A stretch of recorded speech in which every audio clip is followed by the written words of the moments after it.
मनरेगा आपकी विफलताओं का जीता जागता स्मारक है। 11 साल पहले पहली बार बतौर प्रधानमंत्री संसद पहुंचे नरेंद्र मोदी का यह ऐलान आपको अच्छी तरह याद होगा। प्रधानमंत्री की ये पूरी बात हम आपको फिर भी सुनवाएंगे, लेकिन असल बात है वो जमीनी सच जो बतौर प्रधानमंत्री नरेंद्र मोदी के ही गले की फांस बन चुका है। देश के हर गांव में आखिरी छोर पर खड़े इंसान के लिए कांग्रेस सरकार एक योजना लेकर के आई थी, महात्मा गांधी राष्ट्रीय ग्रामीण रोजगार गारंटी अधिनियम। इसको अंग्रेजी में कहेंगे Mahatma Gandhi national rural employment guarantee act. इन्हीं शब्दों के पहले अक्षर को आप ले लेंगे तो बनता है मनरेगा। मोदी जी उसको कांग्रेस सरकार की नाकामी का स्मारक बनाने चले थे, लेकिन हकीकत यह है कि देश के हर मुश्किल वक्त में, चाहे वो कोविड जैसी आपदा हो या खुद प्रधानमंत्री नरेंद्र मोदी के फैसलों से आई जो आफतें थी, जैसे नोटबंदी, जैसे जीएसटी, ऐसे हर मौके पर मनरेगा ने ही गांव की गरीब और पिछड़ी आबादी की जिंदगी को संभाला, गांव की अर्थव्यवस्था को संभाला। आज वही मनरेगा खुद मोदी सत्ता की जबरदस्त नाकामी का स्मारक बन चुका है। मोदी सरकार की हालत यहां तक पहुंच गई है कि अब मनरेगा के बजट पर 60% का प्रतिबंध लगा दिया गया है। 60% का प्रतिबंध। सबसे आखिरी पायदान पर खड़े आदमी के गुजारे के लिए ये योजना लाई गई थी ताकि वो अपना पेट पाल सके, अपना परिवार चला सके, मुश्किल घड़ी में भी, रोजगार न मिलने की कंडीशन में भी वो खा सके, जी सके। देश की सबसे बड़ी योजना मोदी सत्ता की सबसे बड़ी नाकामी के तौर पर सामने है। हम ऐसा क्यों कह रहे हैं, ये बात आज हम आंकड़ों के साथ आपके सामने रखेंगे। साथ ही बिहार की टेस्ट केस के तौर पर आपको बताएंगे कि कैसे नरेंद्र मोदी के लिए इस नाकामी के साथ बिहार का चुनाव जीतना और भी मुश्किल नजर आ रहा है। नमस्कार, मैं हूं विजय, आप देख रहे हैं एक्सक्लूसिव खबर। आज के दौर में जो सच है वही एक्सक्लूसिव है, और आज का सच उस कहावत में छिपा हुआ है जो कहावत आप सदियों से अपने बड़े बुजुर्गों से सुनते आ रहे हैं। क्या है वो कहावत? जो दूसरों के लिए गड्ढा खोदते हैं, अक्सर वो खुद ही उस गड्ढे में जा गिरते हैं।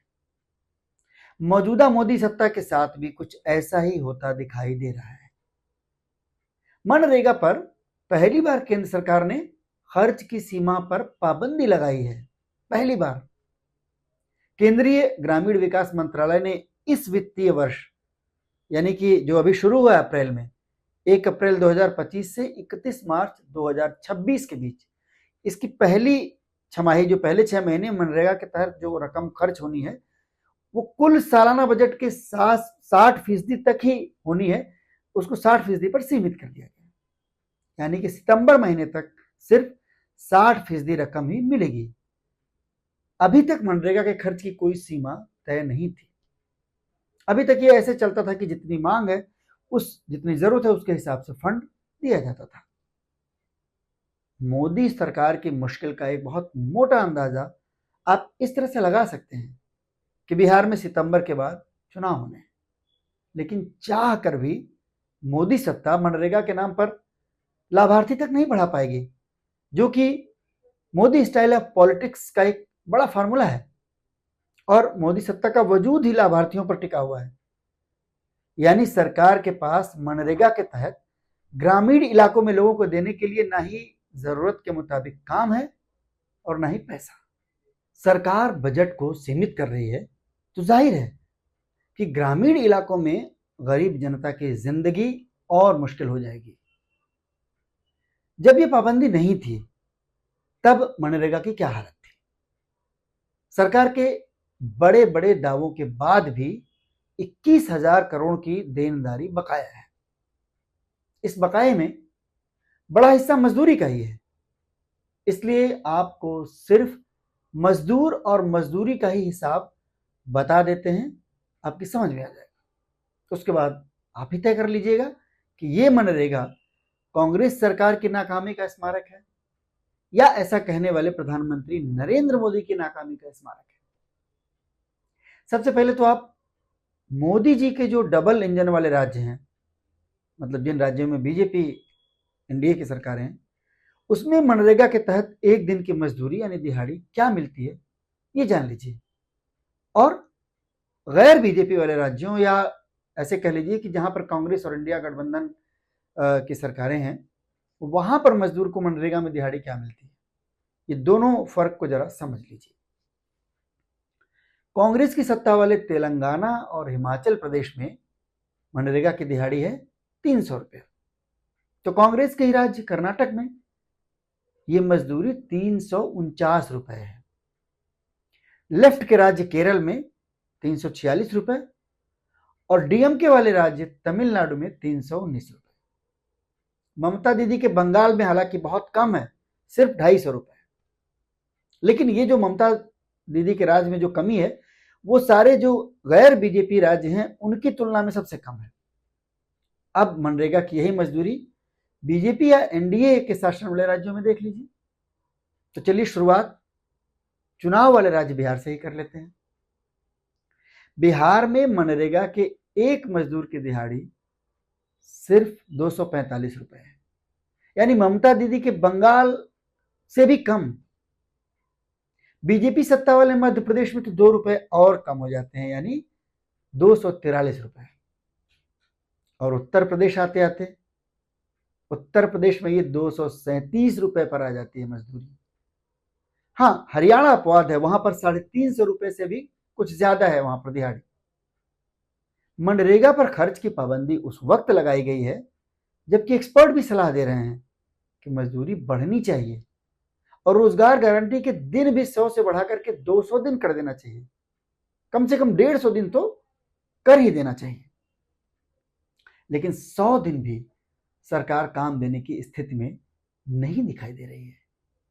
इसके लिए हम सिर्फ एक राज्य बिहार को टेस्ट केस के तौर पर लेते हैं। बिहार को टेस्ट केस बनाने की 2 बड़ी वजह हैं। पहली वजह तो ये कि वहां 6 महीने में चुनाव होने वाले हैं। मनरेगा की नाकामी का सबसे बड़ा और पहला असर मोदी सत्ता को बिहार में ही देखने को मिल सकता है। दूसरी वजह यह है कि बिहार से सबसे ज्यादा संख्या में मजदूर अपने राज्य से बाहर जाता है कमाने के लिए, मजदूरी पाने के लिए, यानी यहां स्थिति पहले से ही बहुत खराब है। ग्रामीण इलाकों में हर दिन जिंदगी की जद्दोजहद से वो महिलाएं जूझ रही हैं जिनके घर पर कोई कमाने वाला पुरुष नहीं है। वो 2 वक्त की रोटी का जुगाड़ तलाशने परदेश गया हुआ है, उनके घरों का मर्द। ऐसे नाजुक हालात से निपटने के लिए ही कांग्रेस सरकार मनरेगा जैसा हथियार ले आई थी। लेकिन मोदी सत्ता में उसका क्या हश्र हुआ है यह आप आंकड़ों से समझ लीजिए। सिर्फ एक बिहार से ही समझ लीजिए आप। 100 दिन काम की गारंटी वाली इस योजना में देश का औसत 50 से ऊपर नहीं है, यानी सिर्फ 50 दिन ही काम मिल पाता है औसतन, वो भी सबको नहीं। लेकिन बिहार का हाल देश का ये जो 50 दिन वाला औसत है उससे भी बुरा है। वहां पर ये 40 दिन के आसपास है। पूरे बिहार में 100 दिन काम पाने वालों का आंकड़ा सिर्फ 0.4% है, यानी आधा फीसदी से भी कम। इसमें अगर आप कुछ खास जिलों की स्थिति देखेंगे तो हालात और खस्ता नजर आएंगे। जैसे कि वैशाली जिले में यह आंकड़ा सिर्फ 0.3% है। इसके बाद किसी को साल में 10 दिन काम मिल पाता है तो किसी को सिर्फ 15 दिन। इन दिनों में मिलने वाली दिहाड़ी भी कई बार कई महीने तक फंसी रह जाती है। बिहार में करीब 2.25 करोड़ जॉब कार्ड बने हुए हैं और करीब 1.25 करोड़ से ज्यादा एक्टिव मनरेगा मजदूर हैं। जॉब कार्ड में नाम दर्ज होने या नाम हटने के पीछे बहुत सारे आधिकारिक और बहुत सारे राजनीतिक कारण भी होते हैं। ये सब बातें आप समझते ही होंगे। राजनीतिक कारणों के पीछे ही सत्ता का असली खेल चलता है। मनरेगा के तहत कांग्रेस सरकार ने सिर्फ काम की गारंटी ही नहीं और भी कई सुविधाएं रखी थी प्रावधानों में। जैसे काम की डिमांड करने के 15 दिनों के भीतर, मतलब काम किसी ने मांगा, उसके 15 दिनों के भीतर काम मिलना चाहिए। अगर काम नहीं मिला तो उनको बेरोजगारी भत्ता दिया जाएगा। इस हिसाब से पहले 30 दिन अगर सरकार काम नहीं दे पाई तो मजदूरी का 1/4 दिहाड़ी भत्ते के तौर पर दी जाएगी और बाद में आधी मजदूरी के बराबर हो जाएगा वो भत्ता। लेकिन जहां पर मजदूरी करने के बाद भी दिहाड़ी समय से नहीं मिल पा रही है, वहां भत्ते का क्या होता होगा ये समझना मुश्किल नहीं है आपके लिए। जॉब कार्ड देने और काम देने से लेकर भत्ते तक हर जगह घोटाले का अंदेशा भी चरम पर है। हमारे पास उसका कोई आंकड़ा नहीं है, इसलिए फिलहाल हम इस बारे में ज्यादा कुछ नहीं कहेंगे। लेकिन आप लोग समझ सकते हैं, अपने इर्द गिर्द अपने आसपास सब चीजों को देख करके आप समझ सकते हैं। भ्रष्टाचार का एक बड़ा उदाहरण हम आगे आपको जरूर बताएंगे, जो प्रधानमंत्री मोदी के अपने ही राज्य गुजरात से जुड़ा हुआ है। इन सारी सच्चाइयों के बाद अब आप 11 साल पहले नरेंद्र मोदी ने प्रधानमंत्री के तौर पर संसद में जो बात कही थी, वो पूरी बात सुनिए और समझिए कि वो कांग्रेस सरकार का इतिहास बता रहे थे या फिर अपनी सरकार का भविष्य। सुनिए जरा। राजनीतिक सूझबूझ कहती है कि मनरेगा कभी बंद मत करो।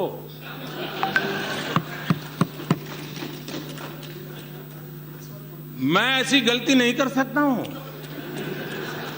क्योंकि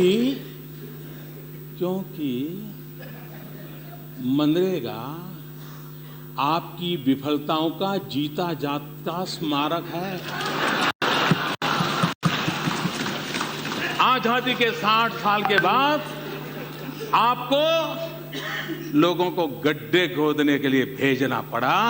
ये आपकी विफलताओं का स्मारक है और मैं गाजे बाजे के साथ इस स्मारक का ढोल पीटता रहूंगा।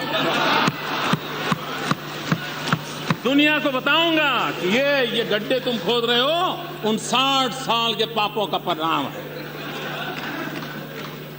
इसलिए मेरी राजनीतिक सूझबूझ पर आप शक मत कीजिए। मनरेगा रहेगा, आन बान शान के साथ रहेगा और गाजे बाजे के साथ दुनिया में बताया जाएगा। 11 साल में मोदी सत्ता खुद अपने बिछाए जाल में इस तरह फंस चुकी है कि पहली बार मनरेगा के बजट को समय और खर्च की सीमा में बांधना पड़ रहा है, जबकि ये गांव-गांव की जरूरत के लिए लाया गया गरीब, मजदूर, किसान, महिला और युवाओं का हक है। और जिन वर्गों को हमने आपको गिनाया, प्रधानमंत्री की नजर में वही देश की कुल जातियां हैं। वो जगह जगह इन्हीं 4 जातियों की बात करते हैं। यानी मोदी जी ने पूरे देश के हाथ पैर ही नहीं, पेट और मुंह भी बांध दिए हैं। सरकार इस पर बड़ी गजब की दलील भी दे रही है। दलील ये कि ऐसा करने के पीछे उनका एक मकसद है कि सिस्टमेटिक तौर पर बजट खर्च हो, गड़बड़ी और भ्रष्टाचार रोका जा सके और खर्च पर काबू पाया जा सके, इसके लिए ऐसा किया गया है। इसलिए 6 महीने में 60% रकम और उसके बाद बाकी बची रकम हर महीने और 3-3 महीने के हिसाब से प्लान की जाएगी। खबर है कि 29 मई को केंद्रीय वित्त मंत्रालय इस सिलसिले में ग्रामीण विकास मंत्रालय को चिट्ठी भी भेज चुका है। इस साल मनरेगा का कुल बजट 86,000 करोड़ रुपए रखा गया है। यानी सरकार की नई व्यवस्था के मुताबिक पहली छमाही में अब 51,600 करोड़ रुपए ही खर्च किए जा सकेंगे। इसमें भी अगर वित्त वर्ष का 21,000 करोड़ रुपए बकाया निकाल दिया जाए तो देश के गरीब, मजदूर, महिलाओं और युवाओं के लिए क्या बचेगा। अब आप मोदी सरकार की दलीलों पर भी जरा गौर कीजिए, जो सबसे ज्यादा हैरान करने वाली है। सवाल तो ऐसे दर्जनों खड़े होते हैं। पिछले 11 साल से नरेंद्र मोदी जी क्या कह रहे हैं? ना खाऊंगा ना खाने दूंगा, और इस बात का डंका बजाते हुए सत्ता चला रहे हैं। ये और बात है कि इसी मनरेगा में करोड़ों के घपले को लेकर उन्हीं के गृह राज्य गुजरात में उन्हीं की राज्य सत्ता के एक मंत्री हैं, उनके 2 बेटे जेल में हैं। पिछले महीने ही गुजरात के मंत्री बच्चूभाई खाबड़ के बेटे किरण और बलवंत को 71 करोड़ रुपए के मनरेगा घोटाले में गिरफ्तार किया गया था। लेकिन मंत्री जी अभी भी पूरी ठसक के साथ कुर्सी पर बने हुए हैं। मंत्री जी गुजरात के दाहोद इलाके से आते हैं, वही दाहोद जहां प्रधानमंत्री मोदी ने सेना के शौर्य पर सियासत का अपना वो राजनीतिक सिंदूर अभियान शुरू किया था। गुजरात में सत्ता फिसलने का डर तो है, लेकिन अपने भ्रष्ट मंत्री पर कार्रवाई, ये तो प्रधानमंत्री के शान के खिलाफ है। कार्रवाई तो कभी करते नहीं। तो मनरेगा को बचाने का ये नया तरीका निकाल लिया है शायद। एक और बड़ी हैरानी की बात है कि हर चीज की कड़ी मॉनिटरिंग, एक्सपर्ट अफसर की निगहबानी का डंका भी मोदी जी पीटते हैं।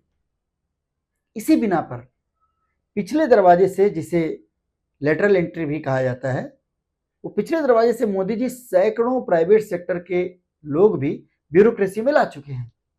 फिर भी गड़बड़ी, फिर भी घोटाला। ये तो असल में राहुल गांधी के उस बड़े आरोप की भी एक कड़ी नजर आता है, जहां राहुल गांधी कहते हैं कि संविधान के मुताबिक दलित और पिछड़े वर्ग का मौका छीनने के लिए ही सरकार प्राइवेट सेक्टर को हर जगह मौका दे रही है, और अब गांव के गरीब मजदूरों के लिए भी उनका हक सीमित किया जा रहा है। जिंदा रहने की उनकी कोशिशों पर भी पाबंदी लगाई जा रही है। 2 हिंदुस्तान बन रहे हैं, एक 90% का और दूसरा चुने हुए लोगों का 5-7% का। बड़ी बड़ी बातें होती हैं, सुपर पावर बनेंगे, ऐसे कोई सुपर पावर नहीं बनता है। जब तक हम हर हिंदुस्तानी की शक्ति का नहीं प्रयोग करेंगे तो ये देश सुपर पावर छोड़ो आगे नहीं जा सकता है। ये सच्चाई है। जो भी सपने देखने देख लो, कभी नहीं हो सकता। हिंदुस्तान जब ही आगे बढ़ता है जब इस देश की पूरी शक्ति का प्रयोग होता है। यानी एक अकेले मनरेगा के भीतर मोदी सत्ता की नीयत से लेकर मंत्री पुत्रों के भ्रष्टाचार की पूरी तस्वीर छपी हुई है। और एक अकेला मनरेगा ही बिहार चुनाव में नरेंद्र मोदी और अमित शाह की पूरी रणनीति को खारिज करने की क्षमता रखता है। बहुत बहुत धन्यवाद।